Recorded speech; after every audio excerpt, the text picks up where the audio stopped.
আজকে ছিল রবিবার আর আজকের এই বাবুর পাশ পড়িয়েছিল। আমি সকাল থেকে উঠে তাড়াহুড়ো করে সমস্ত কাজকর্ম গুছিয়ে নিয়ে বাবুকে নিয়ে গিয়েছিলাম পাশ পোলিও খাওয়াতে আমাদের এখানে হেলথ সেন্টারে। তা বাবু পাশ পোলিও খেয়ে আসার সময় এই যে দেখো ঘুমিয়ে পড়েছে, বিন্দাস ঘুমাচ্ছে। আর প্রচণ্ড গরম পড়েছে জানো তো। আর আমার ভীষণ খিদে পেয়েছে, এতটা খিদে পেয়েছে, অনেকটা বেলা হয়ে গিয়েছে, কাজ করতে করতে সকাল থেকে খাওয়ারই সময় হয়নি। তাই এই যে স্কুল থেকে আজকের এই যেহেতু পাশ পোলিও দিয়েছে তাই একটু খিচুড়ি দিয়েছিল, সেটা আমি খেয়ে নিলাম। আর এদিকে বড়মশাই সকালবেলা, বড়মশাই আজকে যেহেতু রবিবার নিয়ে এসছে এই যে দেখো চিংড়ি মাছ এনেছে। বড়মশাই এনে সকালবেলা বাজার করে এনে অমনি রেখে দিয়েছিল। আমি কিন্তু সকাল থেকে একদমই সময় পাইনি। এই যে দেখো পিঁপড়ে ধরে গেছে মাছগুলোতে।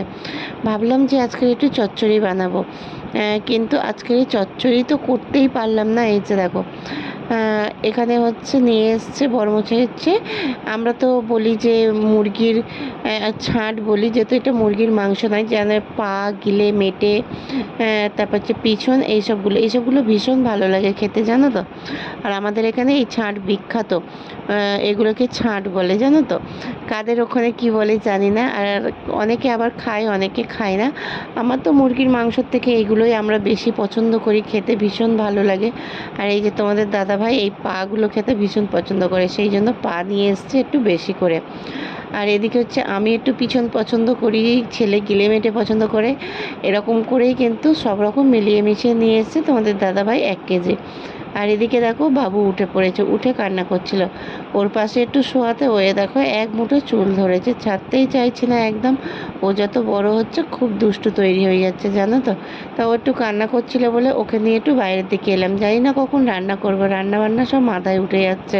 কিছু করার নেই, ওকে তো থাকাতে হবে তাই না বলো। ওকে না থাকালে ওকে তো কান্না করিয়ে করিয়ে সব কাজ করা যায় না। আর একা মানুষ হলে সব কিছু ঠেকাতে হবে। এখন বাজে কটা জানো? এখন বাজে প্রায় হচ্ছে 1টা বাজে, এখন আমি রান্না করতে পারিনি।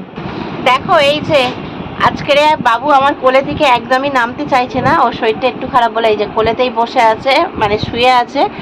ঘুম ঘুম পাচ্ছে কিন্তু ঘুমাচ্ছে না। এদিকে দোকানটা তো বন্ধ করলে হবে না, দোকান তো খুলতেই হবে। আর রাস্তার পাগলি তবু অনেক মানে কি বলবো, অনেকটাই মানে ফেস থাকে। আজকের আমার অবস্থা দেখো, না পড়তে দিয়েছে টিপ, না পড়তে দিয়েছে সিঁদুর, মানে কিছুই না। মানে ও এতটাই বিরক্ত করছে। এই যে ও একটু করে ঘুমায় আর একটু করে উঠে পড়ে। আজকের মনে হচ্ছে, আজকের আমরা ভাত খেয়েছি কটার সময় জানো? আজকের তখন খেয়েছি হচ্ছে বিকাল 5টা বেজে গেছে। রান্না 2টো পর্যন্ত আমাকে রান্নাই করতে দেয়নি। এত কান্না করছিল, ভীষণ কান্না করছিল, বিকাল পর্যন্ত কান্না করছিল। তারপরে বিকালবেলা ওকে একটুখানি ঘুম পাড়িয়েছিলাম। ও আজকে ঘুমাচ্ছে না, যে অনেকটা টাইম ঘুমাচ্ছে সেটা ঘুমাচ্ছে না।